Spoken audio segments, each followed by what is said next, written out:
right. Check this out real quick on my phone.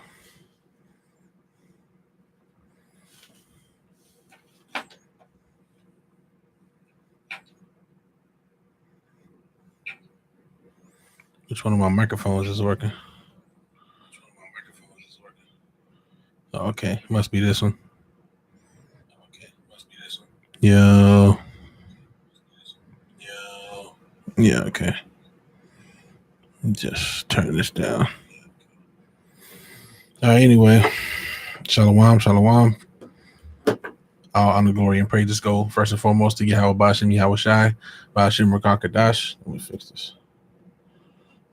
All right. Double honors to the apostles and elders of Great Millstone.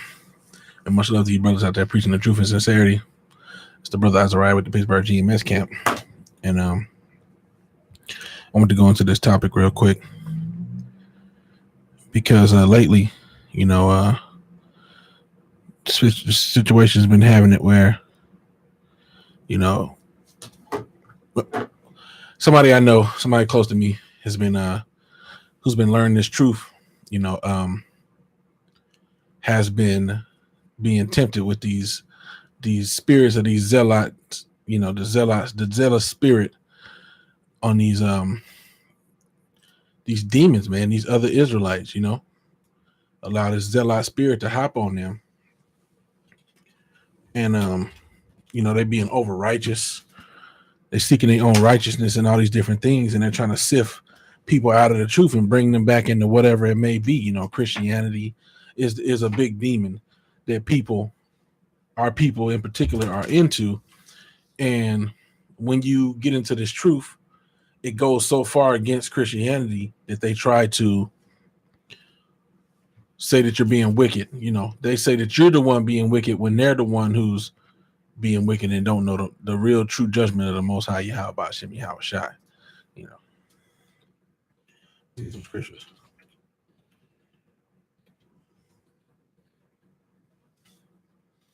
All right. Psalm 69 and 9. Let me just, I didn't mean to go to the Berean. Salakia.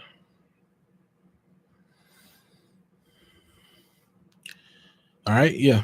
I will start at Psalm 69. I'll start at verse 6. Let not them that wait on thee, O Lord, Yahweh of hosts, be ashamed for my sake. Let not those that seek thee be confounded for my sake, O power of Israel. Because for thy sake I have borne reproach. So when you make your, let me see here. When you get into this truth, you bear reproach.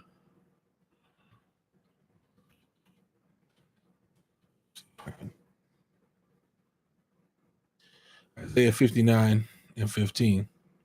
Yea, truth faileth, because in this society, truth is not accepted as being truth. Truth is turned into a lie in this society, So truth faileth in this day and age. And he that departed from evil maketh himself a prey. And the Lord saw it, and it displeased him that there was no judgment, because our people, they look at you as being wicked when you depart from plantation Christianity in the ways of this world. They look at you like you doing something wrong, and you make yourself a prey unto them. Look at him. He just so lost. We're gonna pray for them Hebrew Israelite brothers because they don't know what they doing. They just twisting the gospel, when in all actuality, they're the ones that don't understand the true judgment of Yahweh Bashim Yahweh Shai. So back to Psalm 69 and 9. Because for thy sake I have borne reproach. Shame have covered my face. I am become a stranger unto my brethren and an alien unto my mother's children. And that's what it is. Once you start doing righteousness, you become a stranger to these people in your family, Whereas you used to be right along with them, now they look at you like, you think he this, he on the wrong path. She on the wrong path. What you mean she listened to her husband? She obey her husband. She on the wrong path. These are some of the things that they get into because they think they know better, And let's just get a scripture on that. Romans 10. Let's start at verse 1. Damn beetle flying around. Brethren, my heart desire in prayer to the Most High for Israel is that they might be saved. For I bear them record that they have a zeal of the Most High, but not according to knowledge. So these Christians, they have a zeal for the Most High, but it's not according to knowledge. Is my mic working good? It said it was. They have a zeal for the Most High, but not according to knowledge. So they go to church, every Sunday faithfully. They there, and they're charitable. They're nice to other people. They smile all the time, and so to them, that is doing the Lord's work.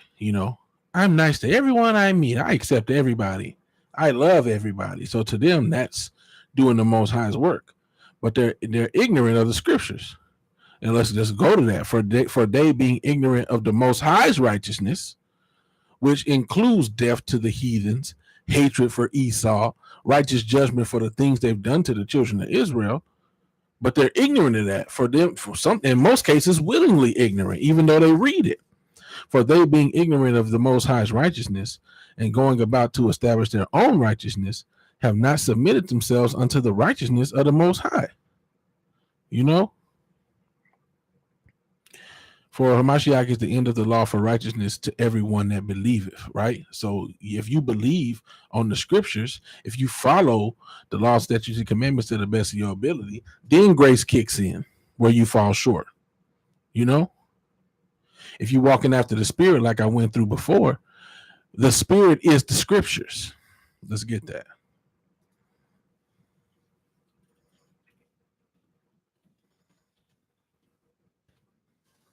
John 6:63. It is the Spirit that quickeneth, the flesh profiteth nothing. So the Spirit quickens you, and the flesh doesn't profit you.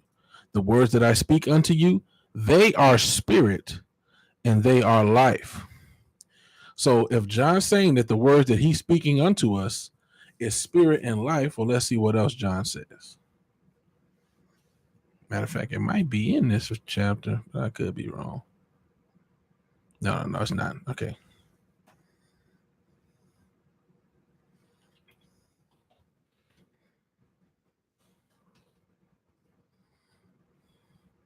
It's in 5. So John just said, the words that I speak unto you, these are spirit. Let's see, where was it? Yahweh Shai actually said, Salakias. Yahweh Shai said, the words that I speak unto you, they are spirit and they are life. All right. 1 John 5:3. For this is the love of the Most High, that we keep his commandments, and his commandments are not grievous, So that's what it is. You know what I'm saying? If you love the Most High, you're going to keep his commandments. Let's see.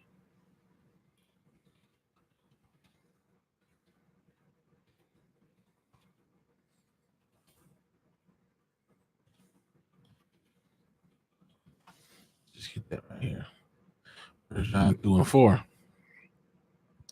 He that saith, I know him, and keepeth not his commandments is a liar, and the truth is not in him. So this is how you know that you know. Matter of fact, let's go back to this. 1 John 5. And let's start at 1. Whosoever believeth that Yahweh Shai is the Hamashiach, Yahweh Shai is his name. Jesus is not his name. J's did not exist until about 400 years ago. And when you get the 1611 King James Bible, there are no J's located in that Bible. All right. So I think I might throw these headphones on.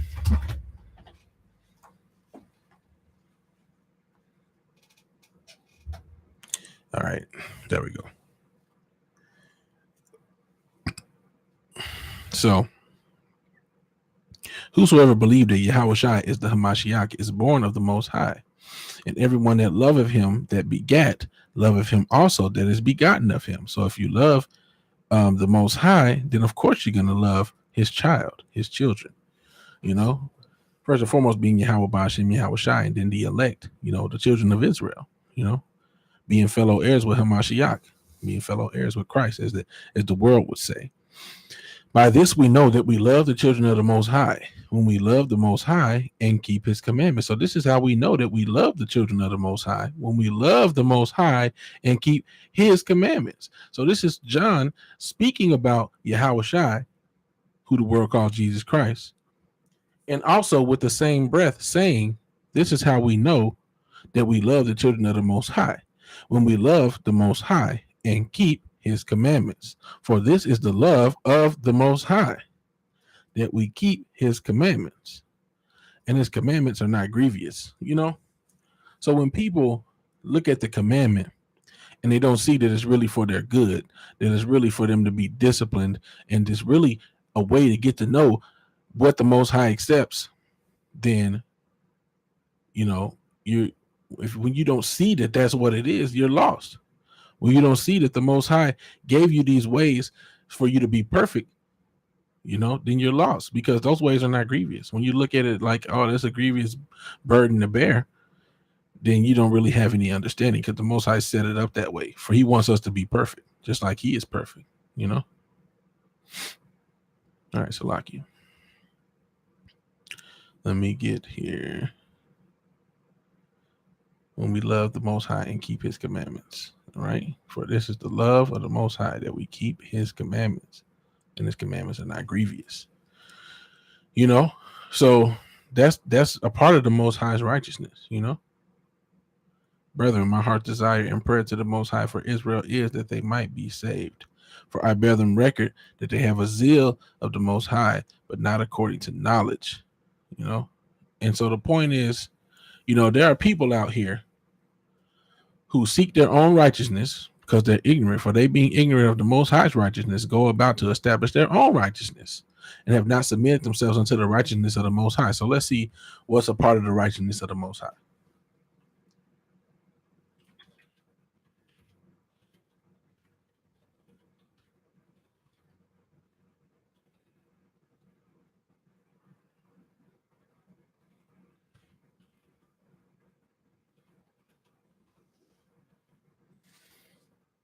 Romans 9 and 14. And we're going to get above 14, actually. Romans 9, we'll start at 11. All right, actually, I'll start at 9. For this is the word of promise. At this time will I come, and Sarah shall have a son. And not only this, but when Rebekah also had conceived by one, even by our father Isaac, for the children not being born yet, neither having done any good or evil, that the purpose of the Most High according to election might stand, not of works, but of him that calleth. It was said unto her, the elder shall serve the younger, as it is written, Jacob have I loved, but Esau have I hated. So this is what the Most High says. He says, Jacob have I loved. This is all the way in the New Testament, in the book of Romans. They're still talking about Jacob and Esau. Jacob and Esau still exist and are still relevant in this day and age, okay? The Most High loves Jacob and he hates Esau, all right? What shall we say then? Is there unrighteousness with the Most High? God forbid.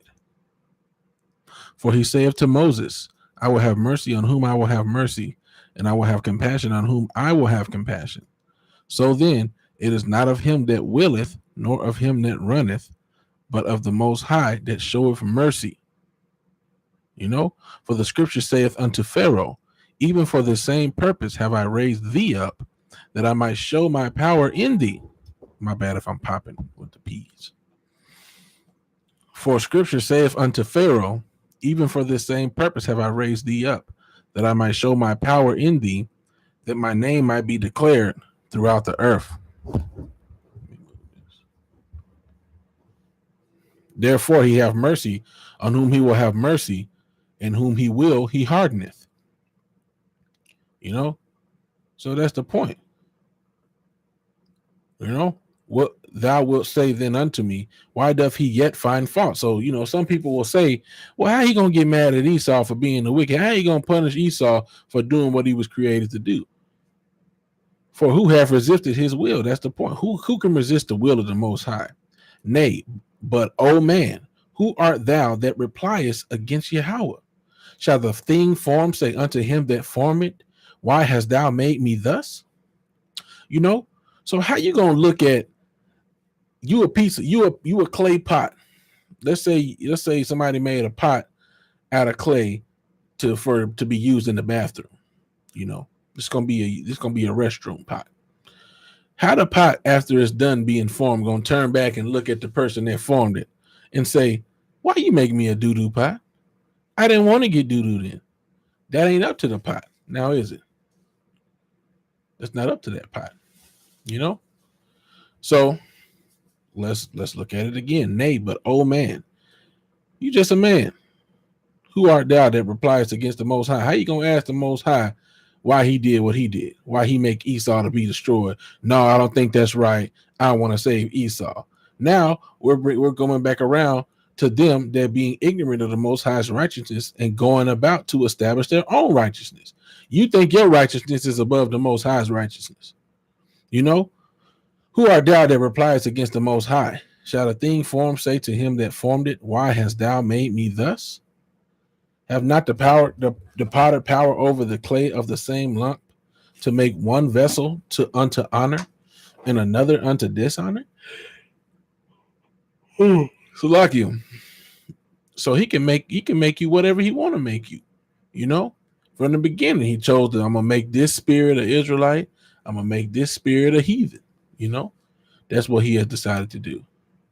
So you can't, look at him and look at him like he's wrong for doing this. What if the Most High, willing to show his wrath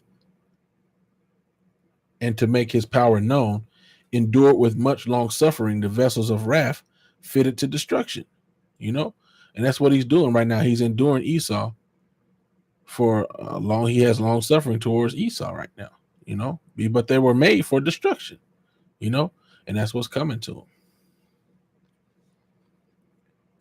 All right, and I'm gonna just get a precept right here.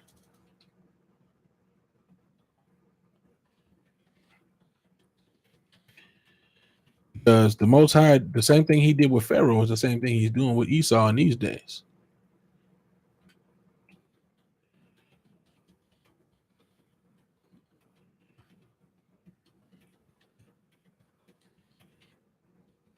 I can pull this up real quick.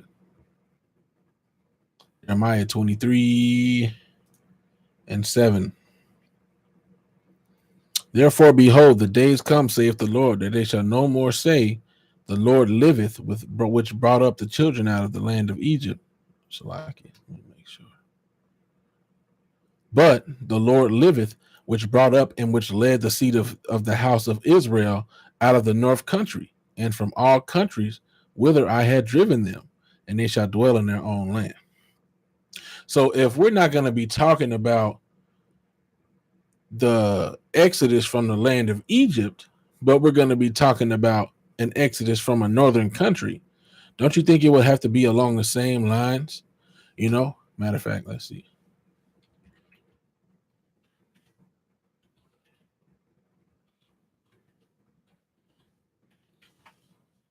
See if I can give you a good example. Yeah, let me see. Second Ezra.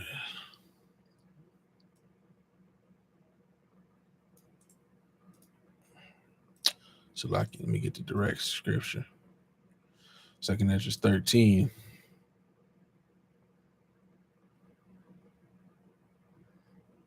And let's see where I'm gonna start at. Yeah, I'm gonna start at verse 3. Second Ezra 13:3. And I beheld, and lo, that man waxed strong with the thousands of heaven. And when he turned his countenance to look, all the things trembled that were seen under him. All right, let's see here.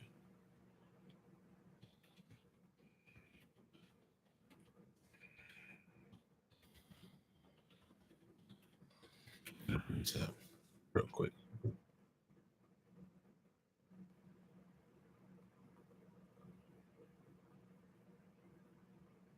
Uh,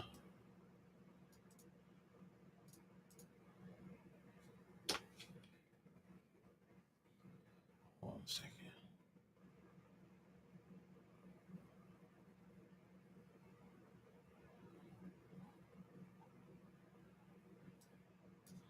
So like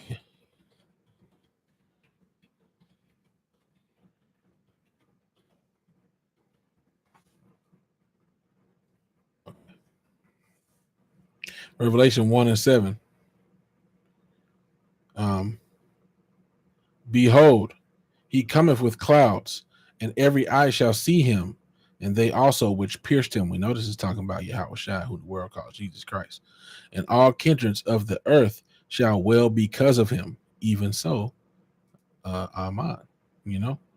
So when we go to second entrance and it says, and I beheld and lo, that man waxed strong with the thousands of heaven.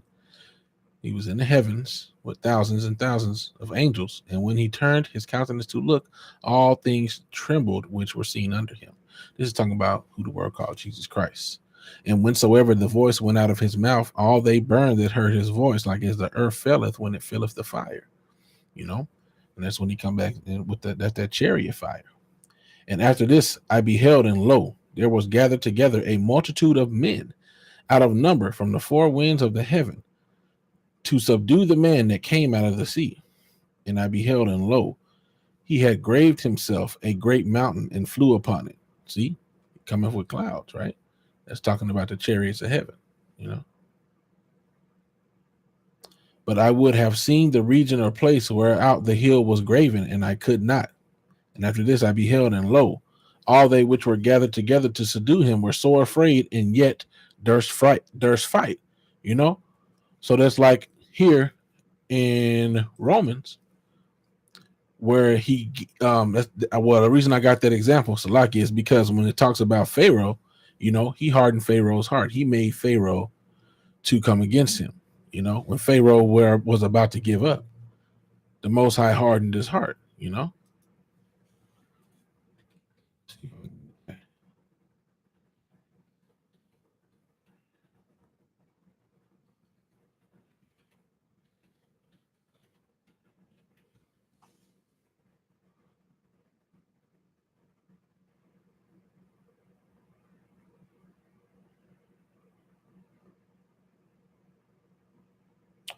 Let's see here.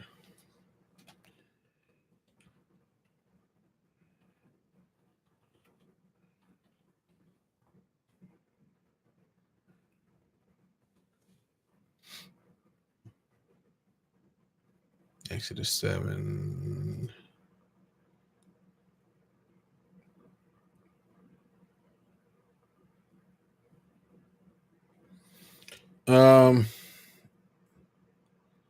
See here. All right. Now, but you know, I want to get it, but taking a little time. I got it right here, the section in which it is, but see.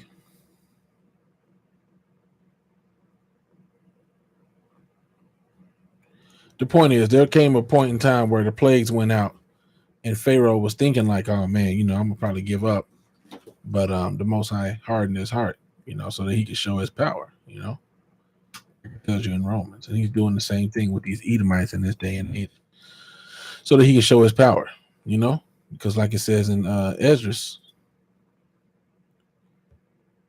after this, I beheld, and lo, all they which were gathered together to subdue him were sore afraid, and yet they durst fight. So he's going to put it in their hearts to fight, even though they're going to be afraid, you know? Same like he did with Pharaoh when the plagues was coming out. Pharaoh was afraid, but he still fought, you know? He still fought. Now, I done went off the topic here a whole lot because the scriptures was rolling. But the point is, man, there's these overzealous demons out here, man. And, you know, they'll whisper in your ear, you know, like when you still have those Babylonian westernized mindsets, they whisper in your ear, you know, oh man, that ain't the truth. That ain't right. You know, like certain scriptures come out and they real raw, they rugged, they rough, you know, stuff happens. People die, you know. The the Bible is really R-rated, and in some cases X-rated, And so when it comes out, Christians will be so soft with their westernized mindsets that they get all up in arms and get offended about what the Bible really said, and they try to demonize people, and they try to seek their own righteousness, man. They drunk off this Babylon juice of love, love, love. So you have to resist the whisperings of those demons and stick to the truth, adhere to the truth. Don't let nobody snatch the soul out of you because they stuck in this wickedness. The elect, the righteous shall scarcely be saved. A very small number is going to have this truth. Anyway, I just want to, this is my second stream or whatever, so I just wanted to do that real quick. Lord willing, it was edifying. I want to give all honor, glory, and praises to Yahweh, Ba'ashem, Yahweh Shai, Ba'ashem, Rakakadash, double honors to the apostles and elders of Great Millstone. Much love to you brothers out there preaching the truth and sincerity. Now, the microphone is a little low. But with that, I'll say shalom.